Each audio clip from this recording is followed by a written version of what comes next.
El 10 de noviembre de 2021, el mundo enloqueció. Bitcoin superó los $69.000. El mundo entero miró los gráficos. Elon Musk aporreó a los perros. Euforia. Y nadie en absoluto, se dio cuenta de que 3 días antes, en completo silencio, se había lanzado la red que debería haber aparecido allá por 2015 y acabado con este circo hace 10 años. ¿Cree que la historia de Bitcoin terminó en 2009? En el libro blanco de Ethereum, leído por millones de personas, hay una referencia a un trabajo. Un trabajo que Vitalik Buterin calificó de brillante, pero que temía utilizar. Esta tecnología se llamaba Ghost. Durante 10 años, este fantasma se empolvó en los archivos académicos mientras el mercado construía pirámides financieras. Pero en el año 21, sin ICOs, sin fondos de capital riesgo y sin marketing, el fantasma se hizo carne. Mi nombre es Mr. Dark Web, y hoy os mostraré un proyecto que volvió del olvido para terminar el trabajo de Satoshi Nakamoto. Hace tiempo que me resisto a abordar este tema. Ahora mismo, 1 de cada 2 proyectos grita revolución. 1 de cada 3 promete matar al Bitcoin. Y 1 de cada 3 resulta ser solo otro plan para desviar dinero de gente crédula. He visto suficientes como para hacerme inmune a las afirmaciones a bombo y platillo. Pero esta historia es diferente. No empezó con un manifiesto anónimo ni con promesas de superbeneficios. Empezó en un laboratorio académico de la Universidad Hebrea de Jerusalén, con un problema matemático que un estudiante de doctorado resolvió por diversión, y con una fórmula que podría haberlo cambiado todo, si alguien le hubiera prestado atención. Cuando conocí Caspa, hice lo que siempre hago. Empecé a buscar una trampa. ¿Dónde está la ICO? ¿Dónde están los tokens para iniciados? ¿Dónde están los fondos de capital riesgo que compraron la mitad de la emisión antes del lanzamiento? Nada. Lanzamiento honesto. Sin minería previa. Sin monedas reservadas. Código de dominio público.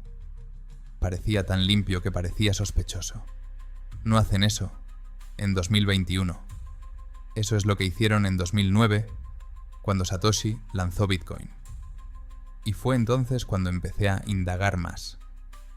Lo que encontré me hizo replantearme los últimos 10 años de la historia de las criptomonedas. Resultó que la tecnología detrás de Caspa existía mucho antes de su lanzamiento. Se describía en artículos académicos. Se citaba en el documento principal de Ethereum. Era conocida por todos los actores clave del sector, y fue enterrada. No porque no funcionara. Fue porque parecía demasiado complicado, demasiado ambicioso, demasiado peligroso para el statu quo. Mientras el mundo de las criptomonedas se ahogaba en estafas, mientras la gente perdía sus ahorros en interminables ICOs, mientras las bolsas se estrellaban una tras otra, la solución al principal problema del blockchain estaba en el dominio público, en revistas académicas que nadie lee, en archivos que nadie mira. 10 años. Durante 10 años, esta tecnología ha estado esperando a que ocurriera mientras la industria hacía cualquier cosa menos innovar de verdad. Esta historia no trata de otra moneda en perspectiva. No soy asesor financiero y no voy a darle consejos de inversión.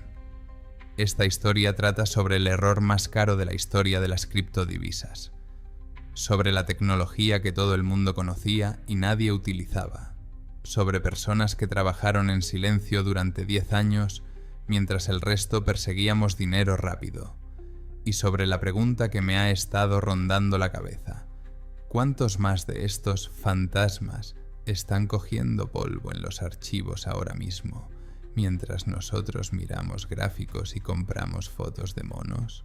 Para entender cómo hemos llegado hasta aquí, tenemos que remontarnos al principio, El año 2013, a Jerusalén, a un laboratorio donde un estudiante de posgrado llamado Jonathan Sompolinsky intentaba resolver un problema que el propio Satoshi Nakamoto había dejado sin resolver.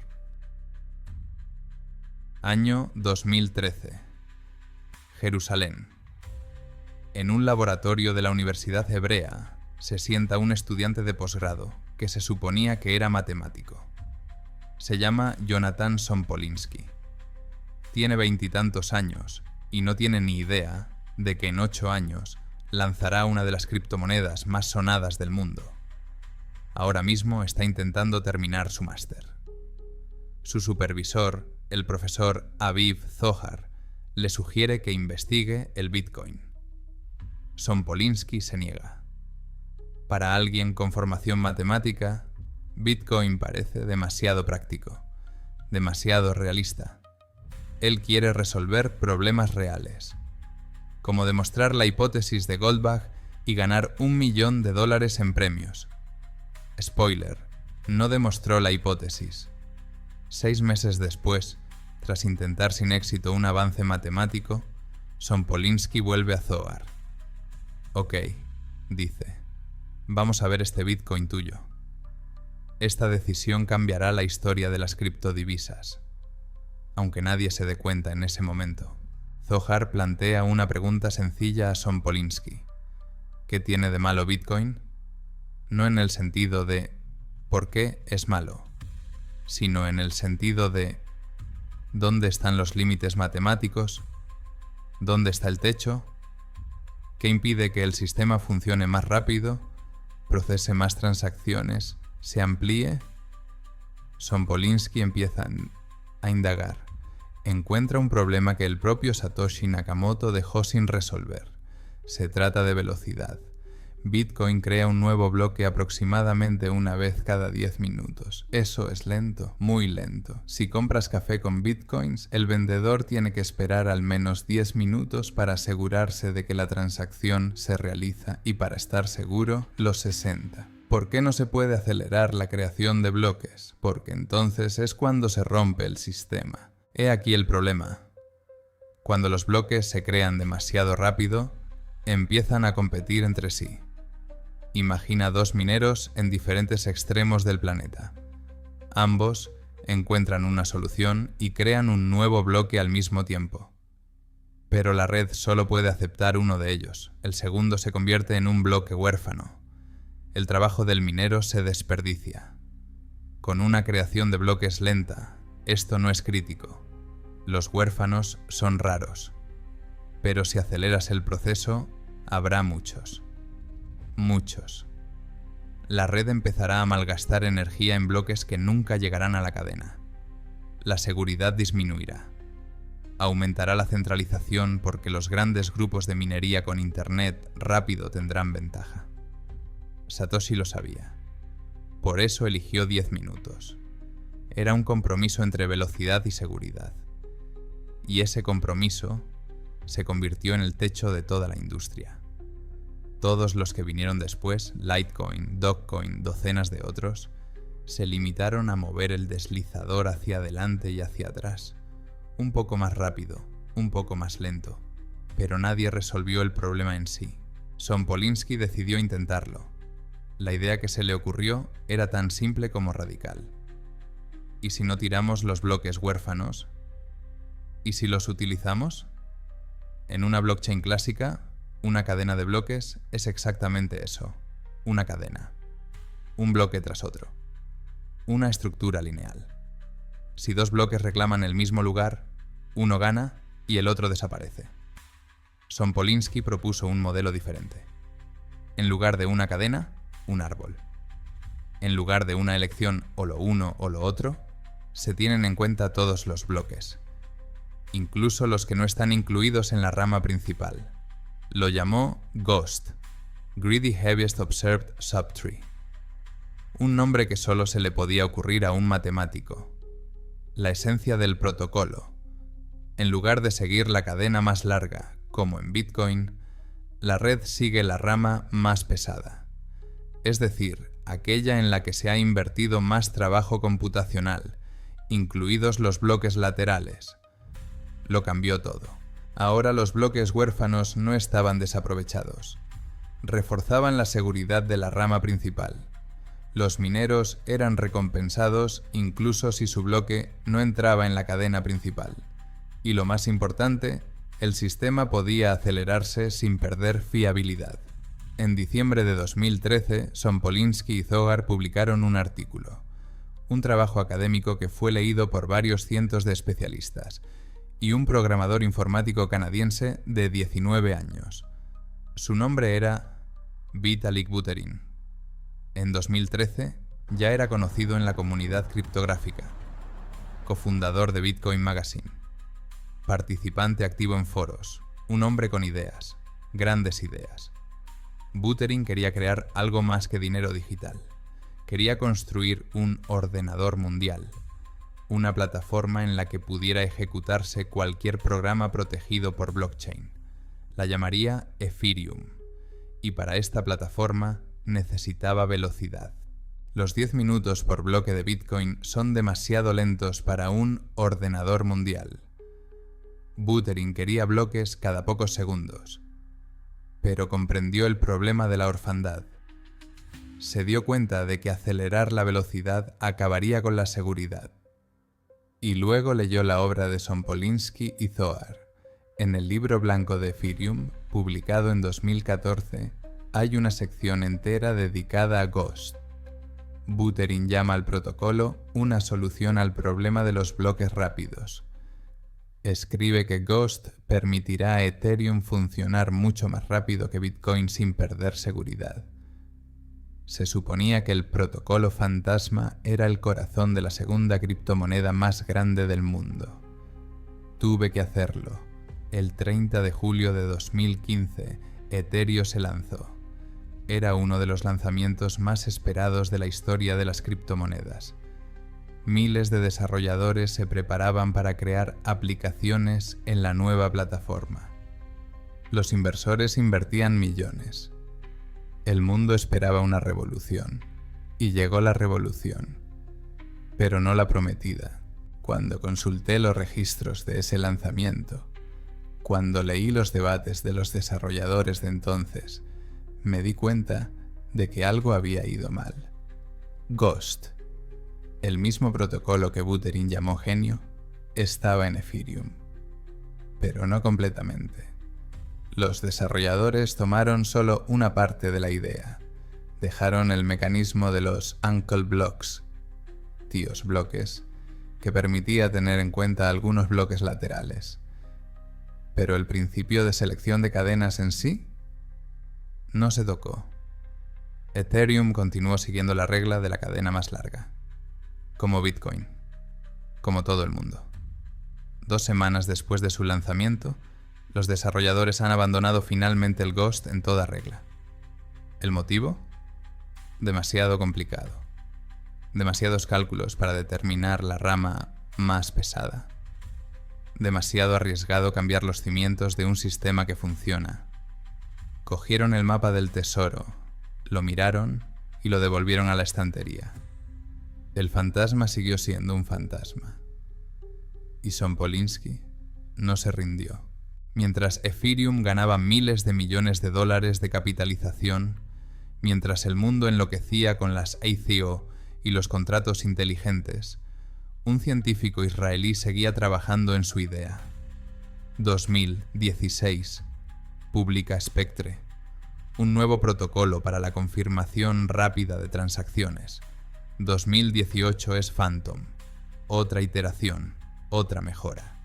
Durante todo este tiempo se dio cuenta de que faltaba algo, que el Ghost original era solo el principio, que la verdadera solución necesitaba una estructura diferente, no una cadena, no un árbol, algo fundamentalmente diferente, y encontró ese algo. Pero el mundo estaba demasiado ocupado con otras cosas como para darse cuenta. Es el año 2017. El mundo se está volviendo loco, pero no como en 2021. Entonces era euforia, pero en 2017 fue una fiebre. La fiebre del oro. Solo que en vez de oro, eran fichas. En lugar de picos y palas, libros blancos y contratos inteligentes. En lugar del Klondike, era Ethereum. ICO. Oferta inicial de monedas. Oferta inicial de monedas. Si esta vez no lo has pillado, has tenido suerte. Si lo hacías, o te hacías rico o lo perdías todo. Casi no había una tercera opción. La idea parecía brillante. En lugar de pasar años buscando inversores, pasando por auditorías, demostrando la viabilidad de un negocio, cualquiera podría simplemente escribir un documento de 20 páginas, crear un token Ethereum en 15 minutos y anunciar una recaudación de fondos. El dinero fluyó. En 2017, los proyectos recaudaron más de 5.000 millones de dólares a través de las ICO. En el año 18, casi 22.000 millones. La gente invirtió sus ahorros en proyectos que no tenían más que una bonita página web y promesas. Recuerdo aquellos tiempos. Cada día hay un nuevo proyecto. Cada proyecto es un asesino de Ethereum o un nuevo Bitcoin. Libros blancos escritos por redactores por $200. Equipos de fotos de archivo. Hojas de ruta que se remontan al año 2025. Y multitudes de personas dispuestas a entregar dinero por la promesa de un beneficio centuplicado. ¿Recuerdas BitConnect? BitConnect, gritó el presentador en el escenario mientras miles de personas aplaudían.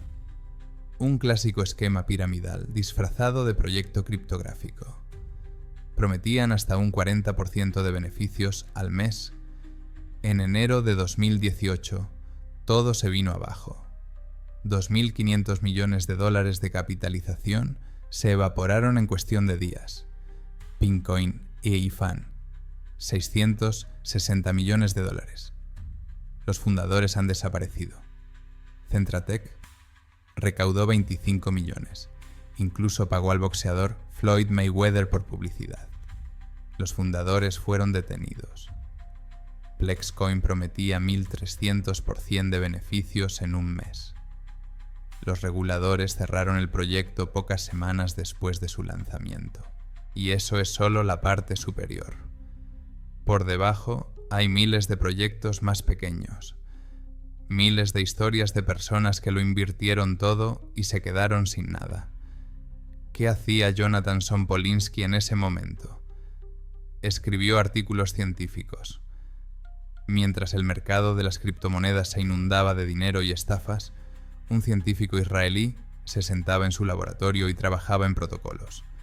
Spectre en 1916, Phantom en 18, pruebas matemáticas, revisión por colegas, publicaciones en revistas académicas, nada de ICOs, sin tokens, sin marketing. El contraste era tan marcado que parecía irreal. Por un lado, proyectos que recaudaban 100 millones de dólares en una semana a base de promesas. Por otro, un científico que había pasado 8 años trabajando en una solución real a un problema real y no había ganado ni un céntimo con ella. En 2018, Sompolinsky fundó DAG Labs, una empresa de investigación para hacer realidad sus ideas. Recibieron 8 millones de dólares de inversión de Polychain Capital y varios fondos más. 8 millones. En 5 años de trabajo. En un año en el que proyectos aleatorios recaudaron más en un fin de semana. Pero a Sompolinsky no le importaba. Estaba a la altura de las circunstancias. 2018-19. Criptocima. La burbuja de las ICO ha estallado.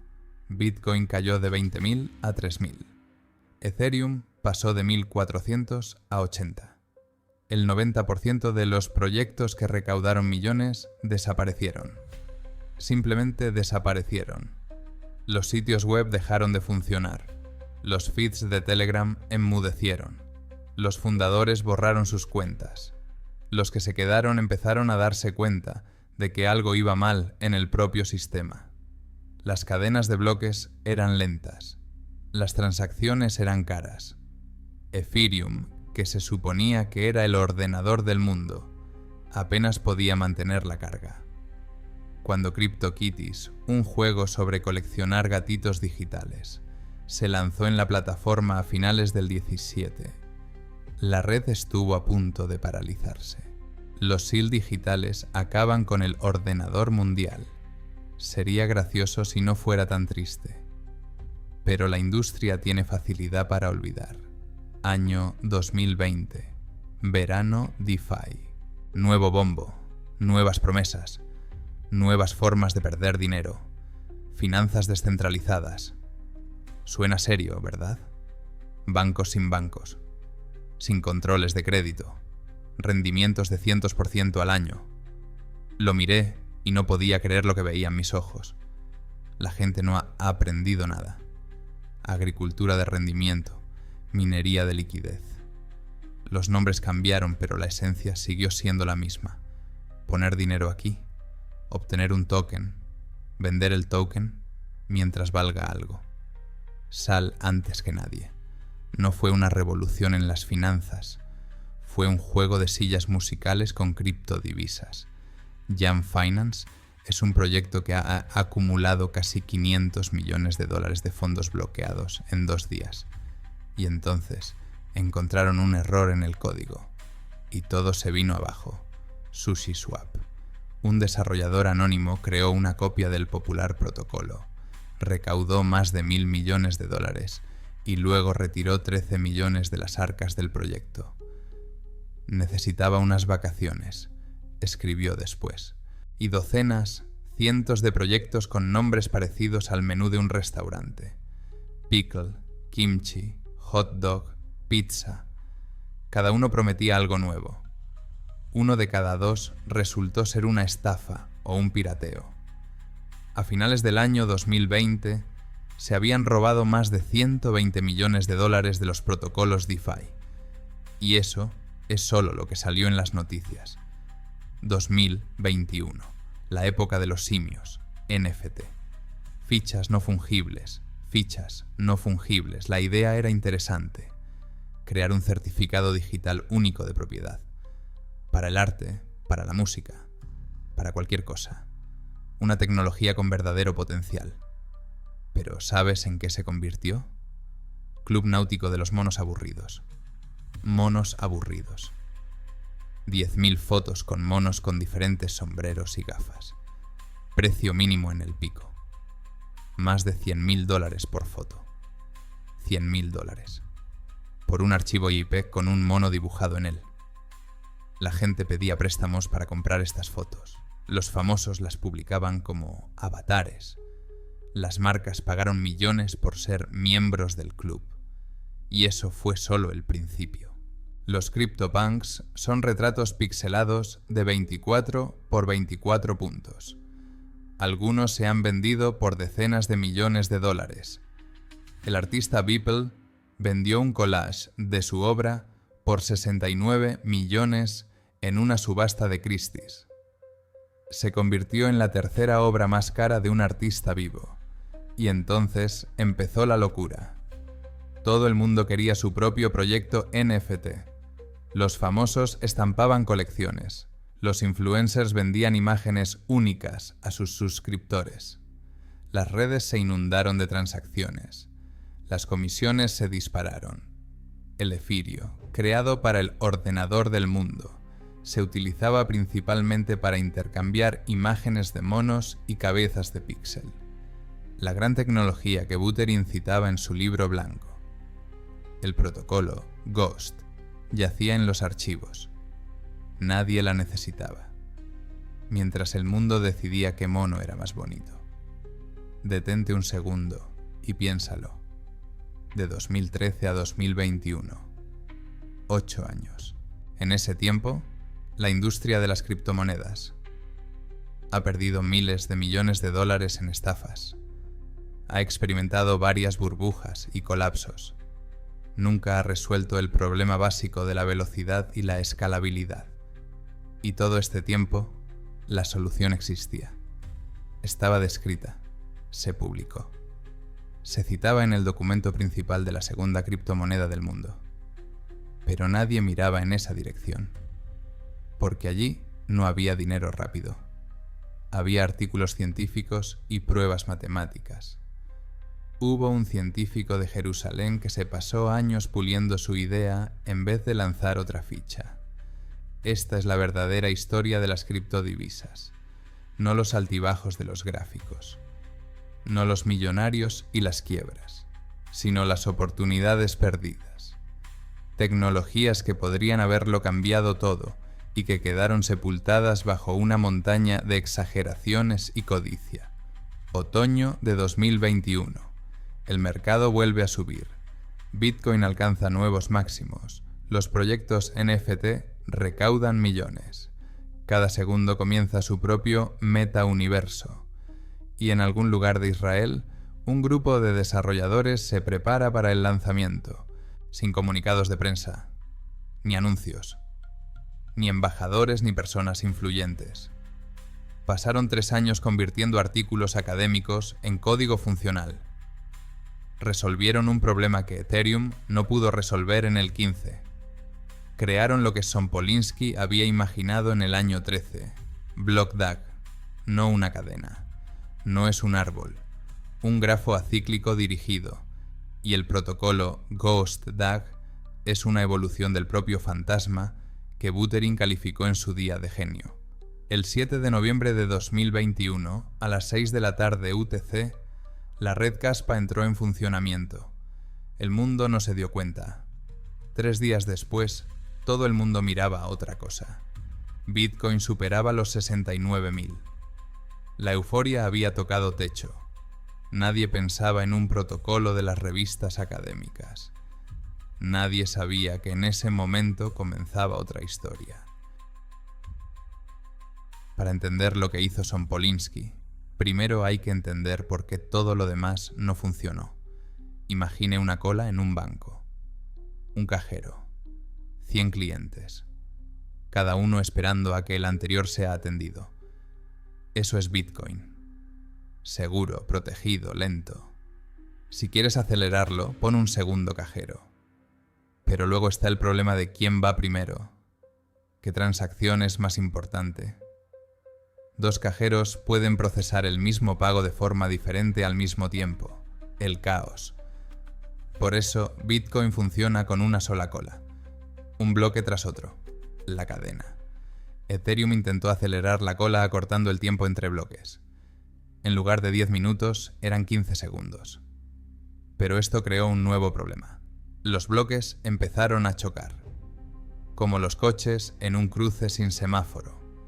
Parte del trabajo de los mineros se desperdició. La solución de Buterin, esos bloques de tíos, era una muleta. Compensaba las pérdidas de los mineros, pero no resolvía el problema fundamental. La cola seguía siendo una cola. Solo se movía un poco más rápido. Ahora imagina una imagen diferente. No una cola, una avalancha. Cientos de bolas de nieve vuelan montaña abajo al mismo tiempo. No se esperan unas a otras, no se alinean. Cada una rueda a su manera, pero todas van en la misma dirección. Cuesta abajo.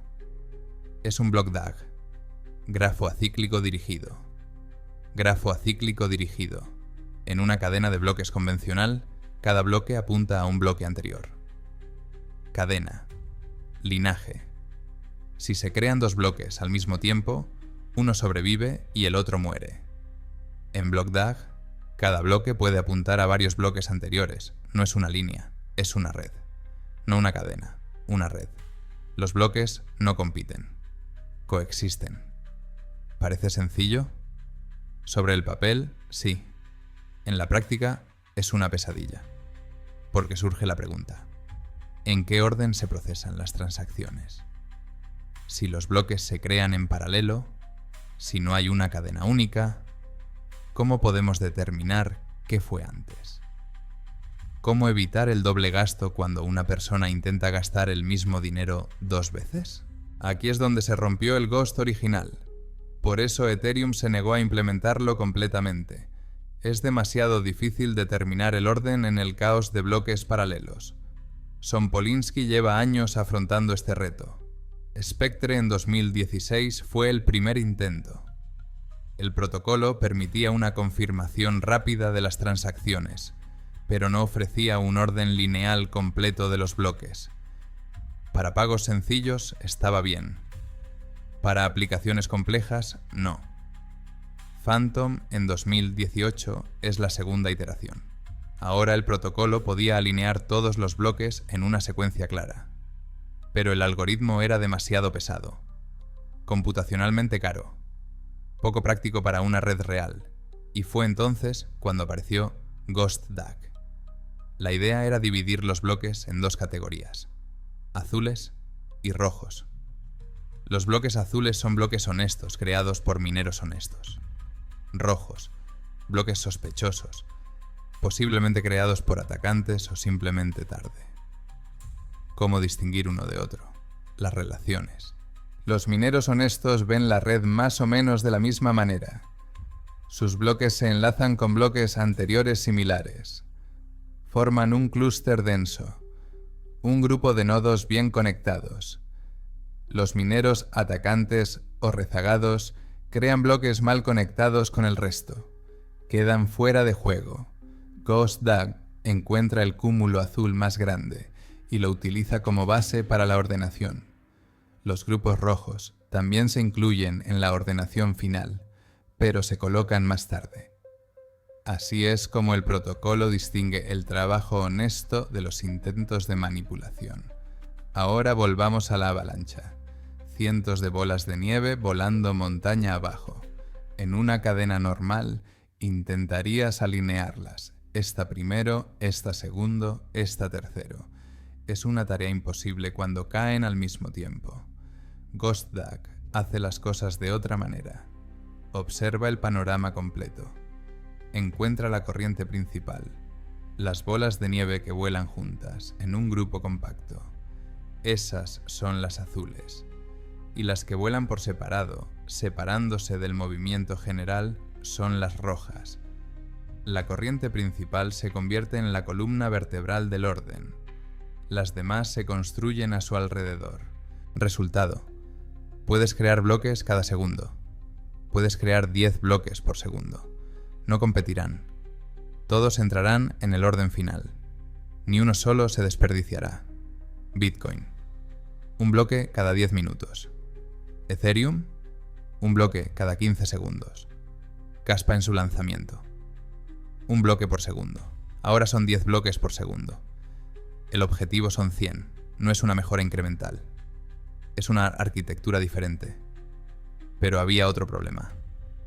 Todos estos protocolos, Ghost, Spectre, Phantom, GhostDAG, solo existían sobre el papel, en documentos científicos, en pruebas matemáticas. Nadie sabía si funcionarían en el mundo real. En 2018, cuando Sompolinsky fundó DAG Labs, comenzó el trabajo de implementación, convertir las fórmulas en código, de la teoría a la práctica.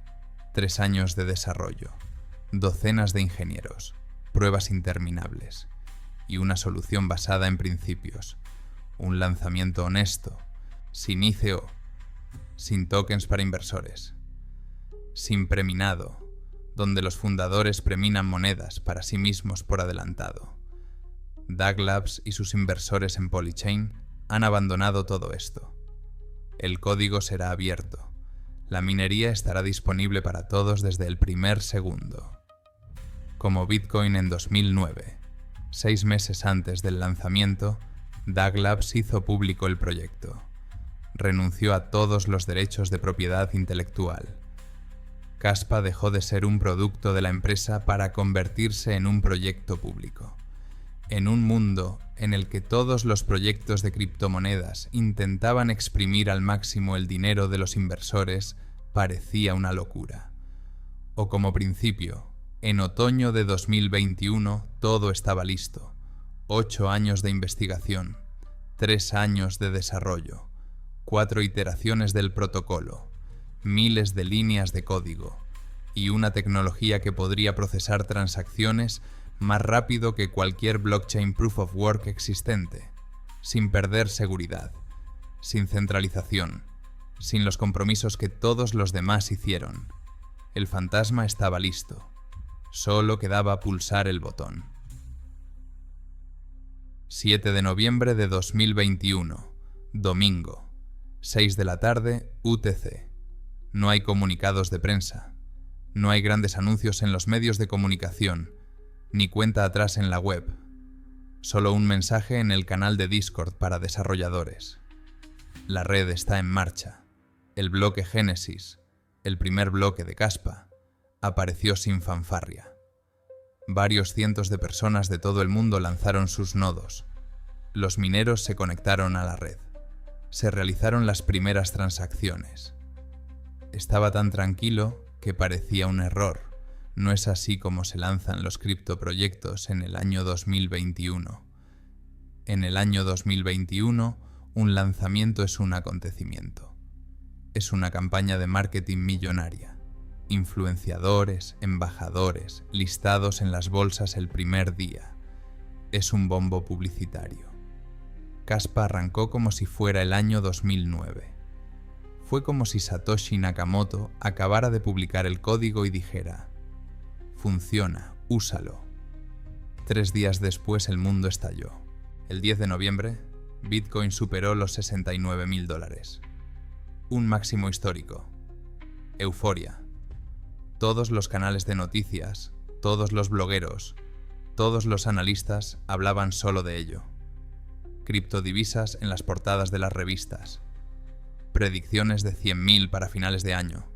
1 millón para 2255. Twitter se ahogó de alegría. La gente publicó capturas de pantalla de sus maletines, memes sobre Lamborghinis, chistes de "te lo dije". Y nadie en absoluto, hablaba de ninguna Kaspa. Recuerdo la sensación. Todo el mercado miraba en una dirección. A los gráficos, al precio, a las velas verdes. Y en algún lugar de la periferia, a la sombra de esta locura, funcionaba silenciosamente una red que iba a cambiar las reglas del juego. Era el contraste perfecto. Un banquete durante la peste. Bailando en la cubierta del Titanic. Elija cualquier metáfora. ¿Qué va a hacer? Mientras la multitud celebraba otro pico de la burbuja, algo real se alejaba en el bote, y nadie miraba en esa dirección. Durante los primeros 15 días, Kaspa trabajó. Cada segundo se creaban bloques. Se realizaban transacciones. Los mineros eran recompensados. Todo iba según lo previsto. Y entonces llegó el 21 de noviembre. Leí los registros de ese día. Leo los mensajes de Discord de los desarrolladores. Y me doy cuenta del horror que fue. La red está operativa. No se ralentizó. No empezó a fallar. Se ha levantado. Completamente. Los bloques dejaron de crearse. Las transacciones dejaron de pasar. Las pantallas de monitoreo mostraron una línea muerta. 15 días de trabajo. 8 años de investigación. 3 años de desarrollo. Y después, el silencio. Encontraron un error crítico en el código. Un error que causó la división de la red. Distintos nodos veían una imagen diferente. El consenso, el acuerdo mismo de todos los participantes sobre el estado del sistema, se rompió. Imagina que llevas 8 años construyendo un puente, comprobando cada perno, calculado cada soporte. Y entonces se abre el puente, pasan los primeros coches y empieza a agrietarse. En este momento, el 99% de los proyectos hacen una de estas dos cosas. Opción 1. Están mintiendo. Dicen que todo está bajo control, que es solo un problema temporal, que se arreglará pronto, y entran en pánico a puerta cerrada, tratando de averiguar si se puede arreglar. Segunda opción, desaparecer. Borrar cuentas, cierran Discord. El dinero de los inversores, si lo había, ya está en las Bahamas. Kaspa optó por una tercera vía. El 22 de noviembre, al día siguiente del accidente, los promotores publicaron un informe completo. ¿Qué ocurrió? ¿Por qué ocurrió? ¿Qué piensan hacer al respecto? y lo que iban a hacer era radical. Reiniciar. Reinicio completo de la red. Un nuevo bloque Génesis, desde cero. Pero no exactamente desde cero. Tomaron un punto de control, el último estado estable conocido de la red antes de la caída. Todos los saldos, todas las transacciones hasta ese punto se conservan. El nuevo bloque Génesis se ha cosido con ese estado. Y lo más importante, aportaron pruebas criptográficas de que no se aprovecharon de la situación. Sin minería previa oculta, sin manipulación de saldos, transparencia total. Párate a pensar en lo inusual que es eso. Un proyecto que acaba de sufrir un fracaso catastrófico, que no tiene obligaciones legales con nadie, ni ICO, ni inversores con contratos, que podría simplemente decir, lo siento, no funcionó, y cerrar. En su lugar, ellos reconocieron públicamente el error, explicaron la razón técnica, ofrecieron una solución, demostraron que no estaban haciendo trampas. En un mundo donde los proyectos de capitalización de miles de millones de dólares mienten a los ojos de los inversores, donde los fundadores desaparecen con su dinero, donde problemas técnicos es un eufemismo de te robamos el dinero, Kaspa se ha reiniciado. Honesto, abiertamente, ningún intento de cubrir mis huellas. ¿Sabes qué es lo más irónico? Este fallo, esta caída, este relanzamiento han hecho más fuerte a Kaspa, no en el sentido técnico, en el sentido de confianza. Cualquier proyecto puede hablar de descentralización y honradez. Las palabras son baratas. Pero cuando se produce una crisis, entonces se ve quién es quién. El equipo de Kaspa ha demostrado que antepone la seguridad de la red a su propia reputación, que están dispuestos a admitir errores en lugar de ocultarlos. La transparencia no es un eslogan de marketing, sino un principio. Era una prueba de fuego, y la superaron. Tras reiniciar, la red funcionó de forma estable. El fallo se había solucionado. Los bloques volvieron a llegar cada segundo.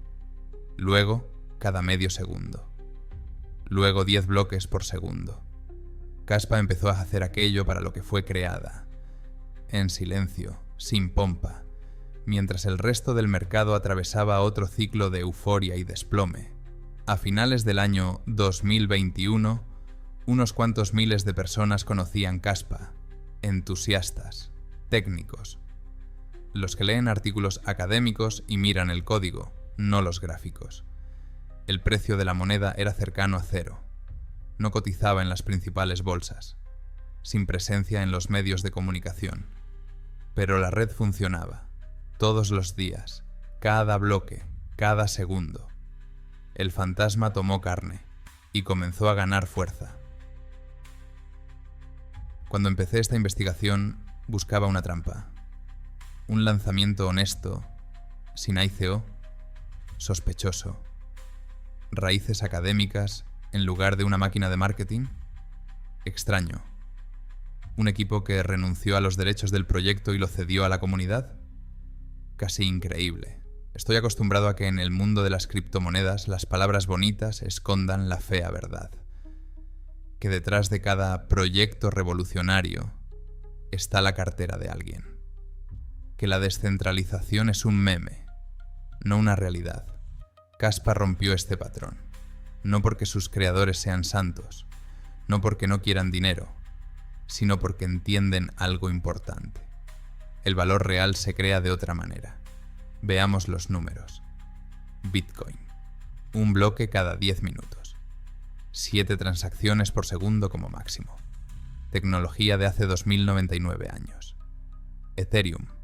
Un bloque cada 15 segundos. Unas 30 transacciones por segundo. Cambio a Proof of Stake. Abandono de la minería. Kaspa. 10 bloques por segundo. Cientos de transacciones por segundo. Se preserva la prueba de trabajo. El objetivo son 100 bloques por segundo. No es evolución, es una especie diferente. Bitcoin es un tanque. Lento, torpe, pero prácticamente invulnerable. Se creó con un propósito: ser oro digital. Y lo está consiguiendo. Ethereum es una navaja suiza. Intenta hacer de todo: contratos inteligentes, DeFi, NFT, ordenador mundial. Y se ahoga bajo la presión. Las comisiones se disparan cada vez que la red se hace popular. Kaspa es una columna vertebral, construido no para almacenar valor o ejecutar aplicaciones. Construido para la velocidad, para el flujo, para la escala. Pero las especificaciones técnicas son solo la mitad de la historia. La segunda parte trata de cómo surgió esta tecnología. En el año 2013, nadie pagó a Sompolinsky por el estudio Ghost. Era un trabajo académico, ciencia pura, tratando de resolver un problema interesante de resolver. En 2015, Ethereum podría llevarse esta tecnología gratis. Era de dominio público, pero tomaron el camino más fácil. En 2017, cuando todo el mundo se volvía loco por la SICO, Sompolinsky seguía escribiendo artículos académicos. Spectre, Phantom. Años de trabajo, sin garantía de resultados. En 2021, cuando era posible lanzar un token y recaudar cientos de millones en un HIP, el equipo optó por un lanzamiento honesto, sin mina previa, sin tokens para iniciados. No es un modelo de negocio, es un principio. A menudo pienso en lo que separa la verdadera innovación del ruido. Ruido es cuando un proyecto recauda dinero a base de promesas, cuando el marketing es más importante que el producto, cuando el objetivo es vender un token a un precio más alto y salir. Innovación es cuando alguien pasa años resolviendo un problema que nadie le pidió que resolviera, cuando el código no se escribe para los inversores, sino para que funcione, cuando el éxito no se mide por el precio de una moneda, sino por el número de bloques por segundo. La industria de las criptomonedas lo ha olvidado. Se convirtió en un casino con escalones extra, en un ciclo interminable de bombas y vertederos, en una competición de vendedores, no de ingenieros. Y con este telón de fondo llega un proyecto que lo hace todo mal. Es como en los viejos tiempos, sin bombo ni platillo, sin promesas, solo código que funciona. No sé qué será de Kaspa dentro de 5 años. Quizás se convierta en la base de una nueva infraestructura financiera. Quizás siga siendo un proyecto de nicho para entusiastas. Tal vez surja algo aún mejor. Pero sí sé una cosa: la historia de Kaspa no es una historia de monedas. Es una historia sobre cómo funciona el progreso. Alguien resuelve un problema que todo el mundo cree irresoluble. Publica el resultado. El mundo lo ignora. Pasan los años. El mundo sigue ignorándolo, ocupado en cosas más importantes. Otro bombo, otra burbuja, otros monos por $100.000. Y entonces alguien toma esa idea olvidada y le da vida. Sin fanfarria, sin permiso, solo porque puede. Y el mundo empieza a cambiar, no con una explosión, sino con el silencioso zumbido de los servidores en funcionamiento. ¿Cuántas soluciones más yacen en los archivos ahora mismo? Mientras miramos los gráficos, Kaspa ha demostrado que esas soluciones existen, que pueden encontrarse, que pueden hacerse realidad. El protocolo Ghost lleva 8 años acumulando polvo en revistas académicas. 8 años, mientras la industria perdía miles de millones en estafas, mientras las cadenas de bloques se asfixiaban por la presión, mientras todo el mundo buscaba la próxima gran cosa, y el próximo gran proyecto estaba a la vista de todos. De dominio público, gratis, nadie le buscaba.